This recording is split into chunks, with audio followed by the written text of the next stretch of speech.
యూఎస్ఏలో new జెర్సీలోని హిల్స్‌బర్గ్‌లో జరిగినటువంటి ఒక sad story. అసలు చాలా బాధ అనిపించేటటువంటి సిట్యుయేషన్. అండ్ చాలామంది యూఎస్ఏలో ఉన్నటువంటి హౌస్ వైఫ్స్ ఎలా ఫీల్ అవుతూ ఉంటారు, అండ్ మెంటల్‌గా ఎలా ట్రిగ్గర్ అవుతూ ఉంటారు అనేది నా ఒపీనియన్ అయితే కొంచెం షేర్ చేద్దామని అనుకుంటున్నాను. సరే అంటే ఈ సిట్యుయేషన్‌కి మేబీ ఎవరు కూడా ఇలా చెయ్యరు ఐ నో. బట్ కొంచెం ఎలా వాళ్ళు ట్రిగ్గర్ అవుతూ ఉంటారు అనేది కూడా ఈ వీడియోలో అయితే షేర్ చేస్తాను. సో, ఇంకెవరైనా కొత్తగా మన ఛానెల్‌ని చూస్తున్నట్లయితే సబ్స్క్రైబ్ చేసుకోండి. వీడియోకైతే లైక్ చేయండి. ఎవరికైనా యూజ్ అవుతది అనుకుంటే షేర్ చేయండి. అట్‌లీస్ట్ ఈ ఇయర్ అయినా కూడా మనం ఒక 1,00,000 సబ్స్క్రైబర్స్ అయితే అవుదాము.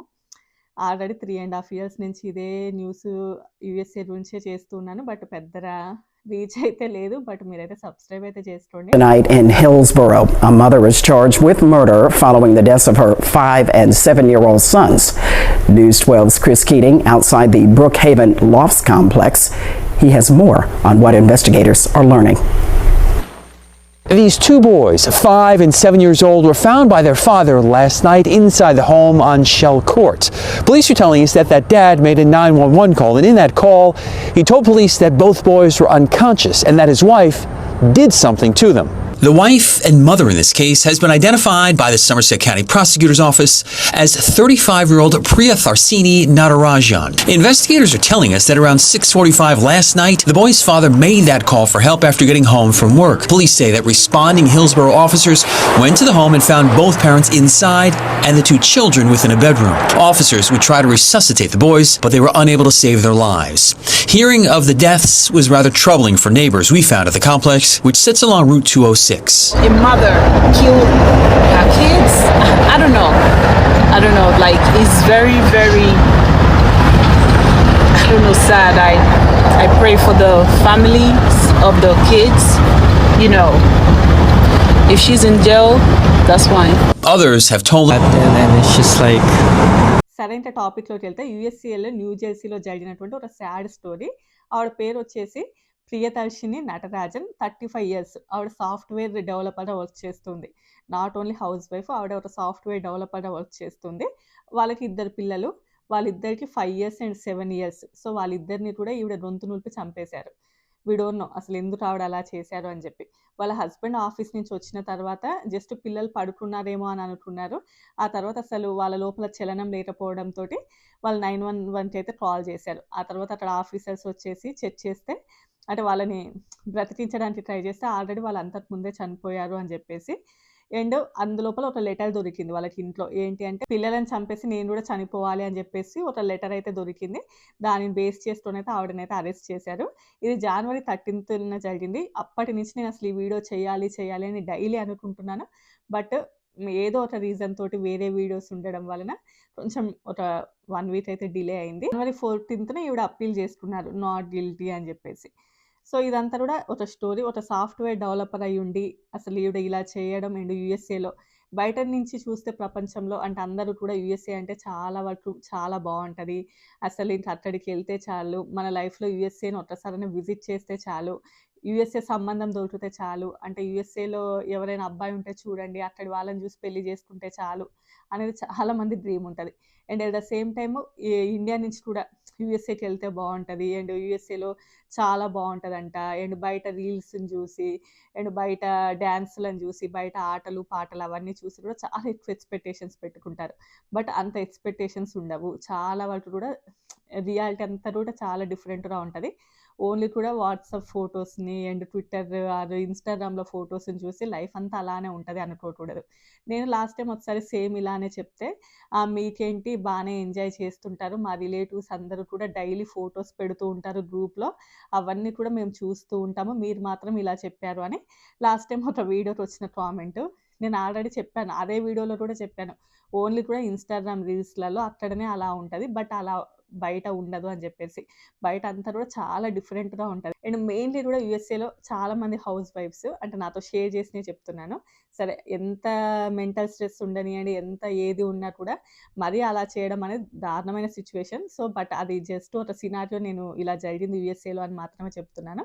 బట్ ఇది అంతా కూడా మనం రెగ్యులర్ టాపిక్ అన్నట్టు. చాలా వరకు ఏంటంటే క్రిటికల్ మెంటల్ హెల్త్ ట్రిగ్గర్ ఉంటది. అంటే ఐ మీన్ ఇది యూఎస్ఏలోనే కాదు ఈవెన్ ఇండియాలో కూడా చాలామంది చూడండి వాళ్ళతో పాటు పిల్లలు కూడా నూతిలో దూకారు అని చెప్పి అండ్ వాళ్ళతో పాటు పిల్లలకు కూడా విషం ఇచ్చారు అని చెప్పి ఇలాంటి చాలా సీన్స్ మనం ఇండియాలో ఆర్ యూఎస్ఏలో చూస్తుంటాం. యూఎస్ఏలో ఇలాంటివి చాలా తక్కువ. అంటే ఈ మధ్య కాలంలో కొంచెం ఎక్కువగానే వింటూ ఉన్నాంలెండి ఇలాంటివి. కానీ ఇండియాలో రెగ్యులర్‌గా ఇలాంటివి చూస్తూ ఉంటాం. ఏంటంటే మెంటల్ హెల్త్ అనేది ట్రిగ్గర్ అవుతూ ఉంటది. అంటే వాళ్ళకి అసలు ఏం చేస్తున్నాము, ఎలా ప్రవర్తిస్తున్నాం అనేది కాన్షియస్ ఉండదన్నట్టు ఆ టైం లోపల. ఓన్లీ కూడా వాళ్ళ బ్రెయిన్ లోపల ఏంటి అంటే హెవెన్ చాలా బావుంటదేమో అండ్ ఇప్పుడు ప్రెజెంట్ ఉన్నదంతా కూడా క్రూయల్ సొసైటీ. అంటే ఈ సొసైటీలో కంటే మనం చనిపోతేనే బెటరేమో అనేది ఒక టైప్‌లోకెళ్ళిపోతారు. సో, అందువలన ఏంటంటే చాలా వరకు వాళ్ళ యొక్క మెంటల్ హెల్త్ అనేది ట్రిగ్గర్ అవుతూ ఉంటది. ఆ తర్వాత ఇంకా రియలైజ్ అయిన తర్వాత అది వేరే విధంగా ఉంటది. కానీ అంటే ఓన్లీ కూడా పిల్లలకి అదే ఇచ్చి, ఇది ఇచ్చి అని కాదు. నార్మల్ టైమ్‌లో కూడా మీరు చాలా మందిని అబ్జర్వ్ చేయండి. ఆ తర్వాత అసలెందుకు నేను అప్పుడు అలా బిహేవ్ చేశాను, అసలప్పుడు అలా బిహేవ్ చేయకుంటే బావుండేదేమో అని కొంచెం తర్వాత వాళ్ళు రిగ్రెట్‌గా ఫీల్ అవుతూ ఉంటారు. అలా చాలా మందుంటారు. సో, అదేంటంటే ఇక తప్పదింక అది బాడీ లోపల ఒక మెంటల్ హెల్త్ ట్రిగ్గర్ అలా చేస్తది అని చెప్పి. అండ్ నెక్స్ట్ వన్ వచ్చేసి పోస్ట్ పార్టమ్ లిస్ట్ అవి కూడా ఉంటాయి. అండ్ ఇంకా చాలామంది ఏంటంటే పిల్లలు పుట్టినప్పుడు గానియండి, ఎస్పెషల్లీ డెలివరీస్ అయిన ఆ టైం లోపల ఏంటంటే తెలియకుండానే చాలా వరకు ఫ్రస్ట్రేట్ అవ్వడము, చిరాకు రావడము, పిల్లల మీద కూడా కోప్పడుతూ ఉండడం, అబ్బా! ఏంట్రా బాబు ఈ టార్చర్ అని అనుకోవడం, ఇలాంటివి చాలా వరకు హౌస్ వైఫ్స్ ఫేస్ చేస్తూనే ఉంటారు. ఏంటి అంటే ఆ టైం లోపల మెంటల్‌గా అంటే పోస్ట్ పార్టమ్ లిస్ట్స్ అలాంటివి కొంచెం ఎక్కువగా కనిపిస్తూ ఉంటాయన్నట్లు. నెక్స్ట్ వన్ వచ్చేసి కల్చరల్ అండ్ ఇమిగ్రెంట్ ప్రెషర్ కూడా. అంటే యూఎస్ఏలో జాబ్స్ పోవడం కానియండి, లేకపోతే అనుకున్నంత సాలరీస్ రాకపోవడం కానియండి, సేవింగ్స్ సరిగ్గా లేకపోవడం కానియండి, లేకపోతే ఏదైనా ఒక బర్డెన్‌గా ఫీల్ అవ్వడము, ఫ్యూచర్‌లో ఇండియాకి వెళ్ళిపోవాలి అని ఇండ్లల్లో అనుకోవడము, అసలు వెళ్ళము అని చెప్పి వీళ్ళు, వెళ్తాము అని చెప్పి వాళ్ళు అనడం. ఇండ్లలో ఇలాంటి డిస్కషన్స్ ఈ మధ్య కాలంలో చాలామంది ఇండియన్స్ ఫేస్ చేస్తున్నారు. ఇక్కడే మేబీ వాళ్ళు కూడా ఈ వీడియో చూస్తారేమో ఐ డోంట్ నో. వాళ్ళకేమో వెళ్ళాలని ఉండడం. వాళ్ళ వైఫ్‌కేమో అస్సలు ఇష్టం లేదు ఇండియాకెళ్ళడం అని జెప్పేసి. ఏదైనా మంచైనా, చెడైనా మేము యూఎస్ఏలోనే ఉంటాము అని చెప్పి. వాళ్ళకేమో లేదు ఆల్రెడీ ఓకే. ఫినాన్షియల్‌గా కొంచెం బానే ఉన్నాం కదా! ఇండియాకెళ్తే బావుంటది అని చెప్పేసి. సో, దాని మీద డైలీ ఇంక ఇష్యూసే. డైలీ ఇంక గొడవలే అవుతూ ఉంటాయి. సో, ఏమవుతది ఇండియాకెళ్తే ఐ డోంట్ నో. నాకైతే ఇండియానే చాలా బావుంటదని అనిపిస్తది. సరే అదంతా ఎవరి పర్సనల్ ఒపీనియన్ వాళ్ళది. బట్ అలాంటివి కొన్ని సిట్యుయేషన్స్ ఎదురవుతూ ఉంటాయి. అండ్ ఇమిగ్రేషన్ ప్రెషర్ ఒకటి ఉంటూ ఉంటది. అండ్ ఈవెన్ వైఫే కానియండి, హస్బెండే కానియండి, ఎవరు జాబ్ చేస్తున్నా కూడా ఏంటంటే ఆ ఇమిగ్రేషన్ టెన్షన్, ఆ స్ట్రెస్ కూడా ఉంటూ ఉంటది. సో, దానిని బేస్ చేసుకొని కూడా. అండ్ ఏంటంటే హౌస్ వైఫ్‌గా వచ్చిన కొత్తలో కానియండి, లేకపోతే యూఎస్ఏలో హౌస్ వైఫ్‌గా ఏ వర్క్ లేదు అంటే ఏది చేయలేకపోతున్నాం అనేది అదొక స్ట్రెస్ ఉంటది. అండ్ ఇండియాలో ఉన్నంత బిజీగా ఉండలేరు కదా! చాలామంది ఏమనుకుంటారంటే యూఎస్ఏలో ఉంటారు. వాళ్ళకి చాలా పనులుంటాయి. చాలా బిజీగా ఉంటారనుకుంటారు. బట్ యూఎస్ఏలోనే చాలా వరకు ఖాళీగా ఉంటారు. కంపేర్ టు ఇండియాతో కంపేర్ చేస్తే. ఎందుకు అంటే ఈ ఇండియాలో లాగా అన్ని ఎగ్జామ్స్ ఉండవు పిల్లలకి. అంత స్ట్రెస్ ఉండదు. ఇండియాలో కొంచెం చదువులో ఈవెన్ పిల్లలకి ఏదైనా చదువులో ఎగ్జామ్స్ కానియండి, లేకపోతే ప్రాజెక్ట్ వర్క్ అని అవ్వని, ఇవ్వని ఇండియాలో ఎన్నో ఉంటాయి. వాటన్నిటికి కూడా పేరెంట్స్‌కే స్ట్రెస్ ఉంటది. పిల్లలకి ఎగ్జామ్ అంటే ఆల్మోస్ట్ పేరెంట్స్‌కే ఎగ్జామ్ లాగా ఉంటది ఇండియాలో. బట్ యూఎస్ఏలో అలాంటివి ఏవి ఉండవు. ఎగ్జామ్స్ అది ఇది అలాంటివి ఏవి ఉండవు. సో, వాళ్ళేదో చదువుకుంటున్నారా, స్కూల్‌కెళ్తున్నారు, ఎంజాయ్ చేస్తున్నారు. సరే మనం కొంచెం ఇండియాలో లాగా కొంచెం అటో ఇటో ట్రైన్ చేస్తాం గానీ, అంతలా ఉండదు. అంటే ఇండియాలో ఉన్నంత స్ట్రెస్ ఉండదు చదువు లోపల. సో, పేరెంట్స్ మీద అంత స్ట్రెస్ ఉండదు. కంపేర్ టు పిల్లలతో కంపేర్ చేస్తే పేరెంట్స్ కూడా అస్సలు వాళ్ళకి అది చెప్పాలి, ఇది చెప్పాలి అంత స్ట్రెస్ ఉండదు. సో, ఇలాంటి వాటి వలన ఏంటంటే చాలా వరకు ఫ్రీ టైమ్ ఉంటది. అండ్ నెక్స్ట్ ఏంటంటే జాబ్స్ ఒకవేళ చేసుకోవాలనుకుంటే చేసుకుంటారు. లేదు అంటే లేదు. బట్ ఈ మధ్యన ఈ సోషల్ మీడియా ఒకటి వచ్చిన తర్వాత కూడా ఎవరిని ఎలా చంపాలి, ఏంటి అనేది కూడా మొత్తం డీటెయిల్డ్‌గా ఇస్తున్నారన్నట్టు. యూట్యూబ్‌లో కానియండి, అక్కడ ఇక్కడ మొత్తం కూడా డీటెయిల్డ్‌గా మొత్తము అండ్ చేసి ఎలా దొరకకుండా ఉండాలి అనేవి కూడా డీటెయిల్డ్‌గా చెప్తున్నారు కాబట్టి సో, అదొకటి. ఈవెన్ మూవీస్ కానియండి, ఎక్కడైనా కూడా ఆల్మోస్ట్ అలానే ఉన్నాయి. ఇంకా చాలామంది ఏంటంటే ఈవెన్ మనం కానియండి, పిల్లలు కానియండి, ఆ షార్ట్స్ చూడడం. షార్ట్స్ చూస్తున్నప్పుడు ఏమవుతది అంటే, మనకి తెలియకుండానే ఒక రిలీజ్ అవుతది. అదే డోపమైన్ ఏదో అంటారు చూసారా? అదొకటి రిలీజ్ అవుతది. ఎందుకంటే షార్ట్స్ అన్నీ డిఫరెంట్‌గా ఉంటాయి. ఒకటి ఫుల్ వీడియో వస్తూ ఉంటది. అంటే ఐ మీన్ ఒక వంట వీడియో వస్తది. ఒక ఏడుపు వీడియో, ఒక నవ్వు వీడియో, ఒక జోకు అంటే అన్నీ మిక్స్‌డ్ అయ్యి వస్తూ ఉంటాయి కదా! షార్ట్స్ ఎప్పుడైనా కూడా. సో, అలా ఆ టైం లోపల ఏమవుతదంటే మన బ్రెయిన్ కూడా ట్రిగ్గర్ అవుతూ ఉంటది. సో, షార్ట్ వీడియోస్ అనేది కుదిరితే ఎంత తక్కువగా చూస్తే అంత మంచిది. నేనైతే నాకు తెలిసి డైలీ 1 ఆర్ 2 షార్ట్స్ చూస్తానో, చూడనో అది కూడా. ఏదైనా కావాలంటే ఒక ఫుల్ లెంత్ వీడియోసే చూస్తాను. చాలా ఫుల్ లెంత్ ఎస్పెషల్లీ ఫ్యామిలీవే చూస్తాను ఏదైనా. హౌస్ వైఫ్ కంటెంట్ అవే ఎక్కువగా చూస్తూ ఉంటాను. సో, అవి కూడా ఫుల్ లెంత్ ఉన్నవే చూస్తాను. కానీ ఏదో షార్ట్స్ ఇలా అస్సలే చూడను. అసలు ఎవరు షార్ట్స్‌లలో ఫేమస్ అయ్యారో కూడా నాకు తెలీదు. ఇంకా కొంతమందికి ఏంటంటే సోషల్ ఐసోలేషన్ అండ్ అంటే ఇండియాలో ఉన్నప్పుడు కొంచెం ఎక్కువగా సపోర్ట్ ఉండడము, పేరెంట్స్ సపోర్ట్ ఉండడము, ఏదైనా కూడా ఫ్యామిలీకి ఇళ్ళలో సపోర్ట్ ఉండడము. బట్ యూఎస్ఏ వచ్చాక అలాంటి సపోర్ట్ దొరకకపోవడం, అలా కొంచెం స్ట్రెస్‌కి గురవుతూ ఉంటారు. సో, సరే అంటే నేను చెప్తున్నాను ఆవిడ చేసింది చాలా 100% తప్పు. దానికి దీనికి సమాధానం లేదు కానీ, చాలామంది హౌస్ వైఫ్స్ ఏంటంటే మెంటల్‌గా కొంచెం ట్రిగ్గర్ అవుతూ ఉంటారు కాబట్టి, జస్ట్ కొంచెం షార్ట్స్ చూడడం కూడా తగ్గియడం ఒకటి మంచి ఉత్తమమైన పని. అండ్ నెక్స్ట్ వన్ ఎప్పటికప్పుడు బిజీగా ఉండాలి. ఈవెన్ కాంటెంట్ క్రియేషన్ అయినా కానియండి, ఏదైనా ఒకటి చేస్తూ కొంచెం బిజీగా ఉండాలి. చాలామంది ఇప్పుడు కాంటెంట్ క్రియేషన్ అనేది ఫ్యూచర్‌లో మీరు సేవ్ చేసి పెట్టుకోండి ఈ వీడియోని.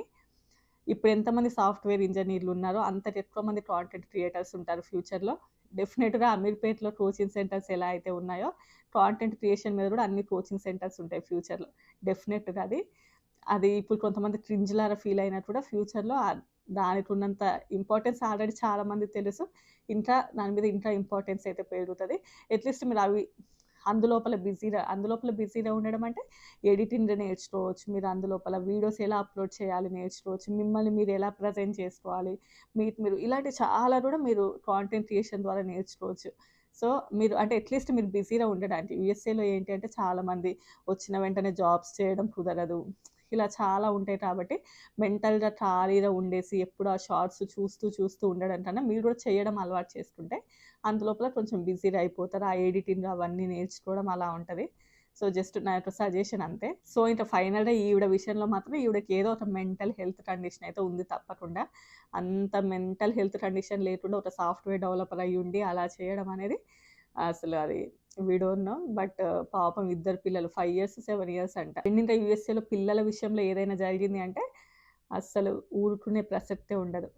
అండ్ ఈవిడ ఇలా చేస్తే ఏ దేశంలో అయినా తప్పే లేండి. మళ్ళీ కామెంట్స్ చేస్తారు ఇండియాలో అయినా తప్పే అది ఇది అని చెప్పేసి. జస్ట్ నా యొక్క ఒపీనియన్ ఏంటి, నా కాంటెంట్ ఏంటి అనేది అర్థం చేసుకోండి మీరు. సో, ఇంతే అండి ఈ వీడియో. రేపు మరో మంచి వీడియోతో కలుద్దాం. Bye bye.